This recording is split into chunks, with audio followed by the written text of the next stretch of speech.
And a very good evening to you. This is Litt on Sunday, but of course is on Monday evening. And this is the highlight of the programme, which was broadcast yesterday morning at 9 o'clock on Sunrise TV. In today's programme, we'll be looking at the looming government spending cuts and the effect it will have on the economy and the families. And a little later, we'll look at the impact of the internet and how it affects your family. But let's first go to Jessie for the headline news. Thank you for joining me. Muslims behind the burning of a giant poppy on Armistice Day were members of the banned Islam for UK group.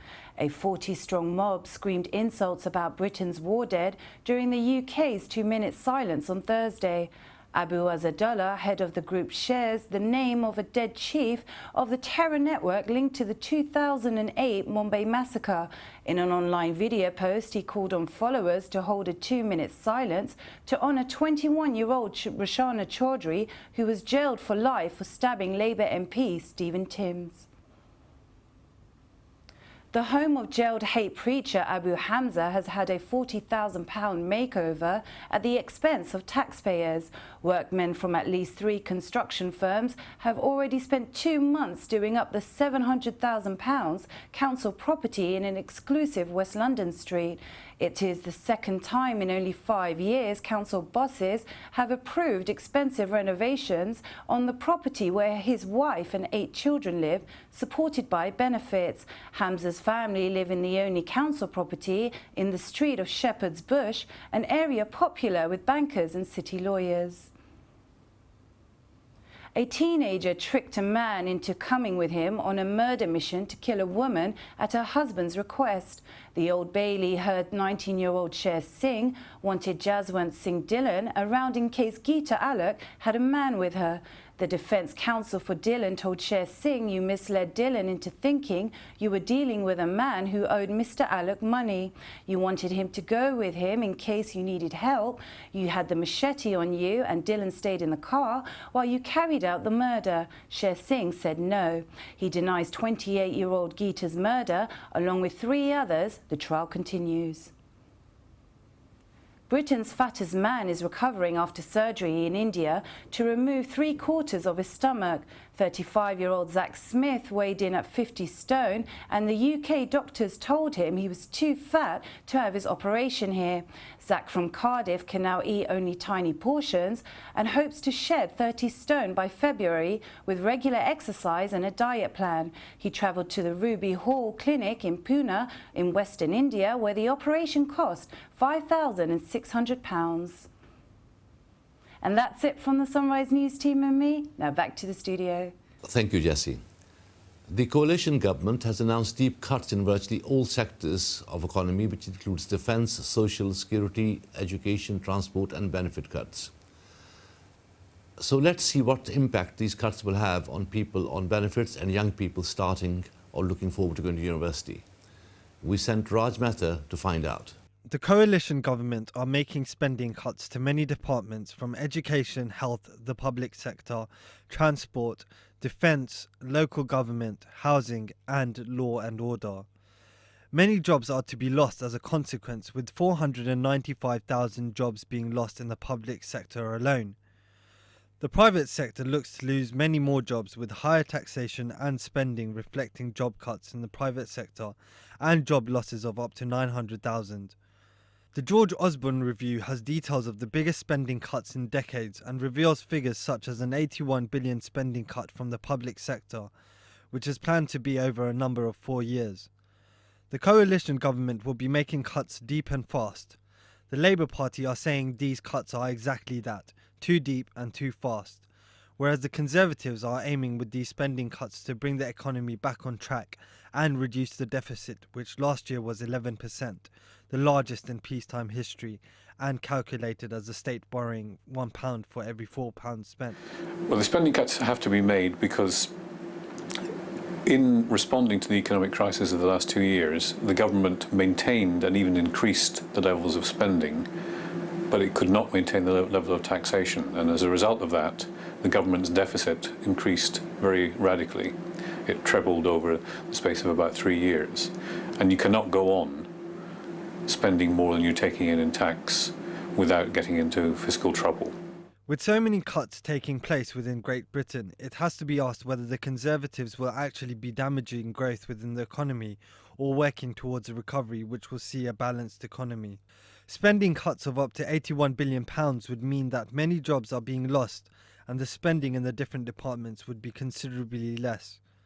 With a 7% cut for councils and a 40% cut for higher education, tuition fees are to rise and the government are making cuts to public support for teaching and universities. The Labour government had capped tuition fees at £3,000 and now the coalition government have increased the tuition fees to a controversial £9,000. With students protesting on the streets of Westminster, it seems that these fees and cuts could be too much for the students.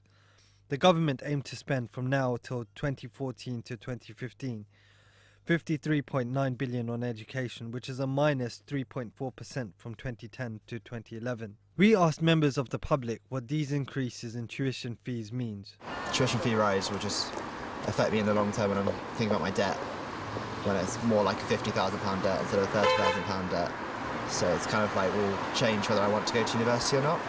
It's just not fair on students. I mean, not on me, because I actually graduate next year, but I just feel sorry for other students who are applying in 2012. You can't afford to go uni anymore, and that's like something that's bad, isn't it? Because it's expensive enough as it is, and people can't afford it as well, and it's going up as well. For me personally, it doesn't really mean anything because I've finished my degree and I've already paid my fees for my postgrad, so it doesn't really matter. But I do feel sorry for the ones that are obviously going to study now because it's really going to have a knock-on effect on them. But otherwise, hey, I'm all for the cuts.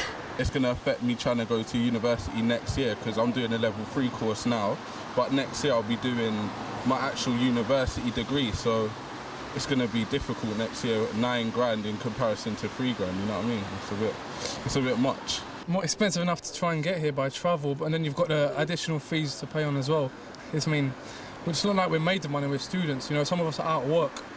So yes, I'm not really too keen on it either. The whole situation really, I think, is a little bit corrupt, to be honest with you. Litt Dems, for instance, who I voted for in the manifesto, said they were going to abolish tuition fees. So what's going on there so they got about 100,000 votes for that in the manifesto, and now all of a sudden you've got to pay over £9,000, well, up to £9,000 of student fees. I think it's ridiculous, to be honest with you. I think it's real bad.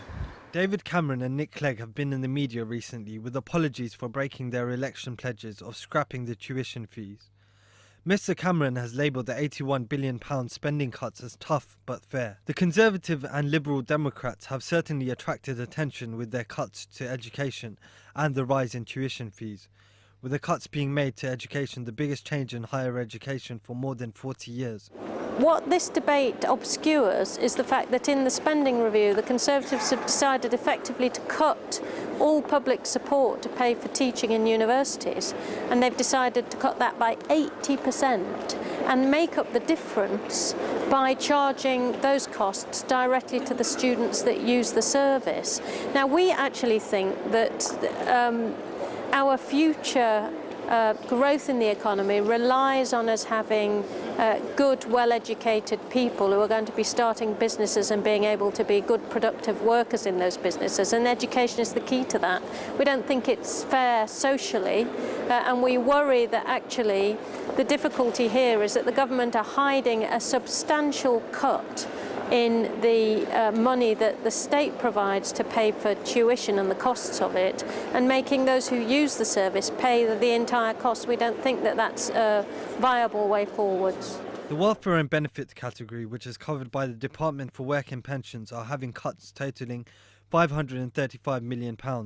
Child trust funds are to be axed, and programmes for those on employment benefits like Labour's Train to Gain are to be scrapped. There are also cuts of £7 billion from the benefits bill. Spending cuts are being made across all the government budgets, with an average cut of 19% over 4 years. The Labour Party's leader, Ed Miliband, has called the cuts an irresponsible gamble with jobs and the economy. The Labour government promoted growth and spending to ensure the economy was on track. Now, with job losses on the verge and cuts in spending, it seems the coalition government are doing their best to remain realistic about getting the economy back on track. Estimates show that the UK economy had grown by 0.8% between July and September, and had increased by 1.2% 3 months previously. The spending cuts, however, are expected to slow the growth of the economy. And what they've decided to do is get the deficit down much faster and cut deeper than we would have done if we'd have won the election in May. And we think that by doing that, they're actually putting the recovery at risk before it's been properly established. Part of our difficulty with what they've decided to do is that it takes a great deal of demand out of the economy. Just as there's pressure, for example, on the labour market, they've announced public service cuts that will lose 500,000 jobs. And we know that there's another 500,000 jobs in the private sector directly connected to public contracts, which are also expected to go. So they're putting unemployment up and taking demand out of the economy just at the time when the recovery needs to be bolstered and sustained rather than put at risk.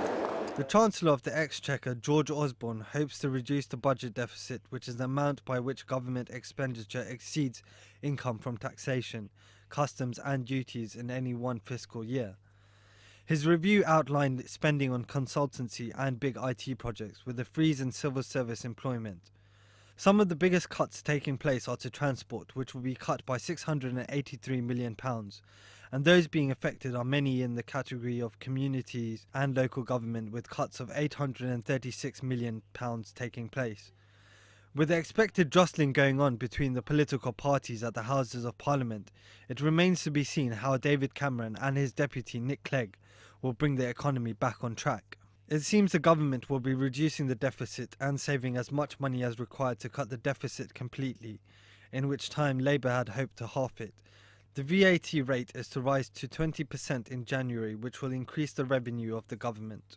We tried to contact the Chief Secretary to the Treasury, Danny Alexander, although he is away with a delegation of ministers who are attending meetings with David Cameron. The Treasury did, however, provide us with a statement. The Chancellor has set out a decisive plan to reduce the UK's unprecedented deficit and restore confidence in the UK economy, and we are currently spending 120 million a day on debt interest. The action we are taking to restore Britain's public finances to a sustainable path is a necessary precondition for economic growth. Failure to tackle this problem would put the economic recovery at risk, a view shared by the IMF, World Bank, G20, Bank of England and the OECD. It seems that the coalition are doing a lot to balance the books. Whether they will be able to achieve their long-term targets of reducing the deficit and stabilising the economy is yet to be seen.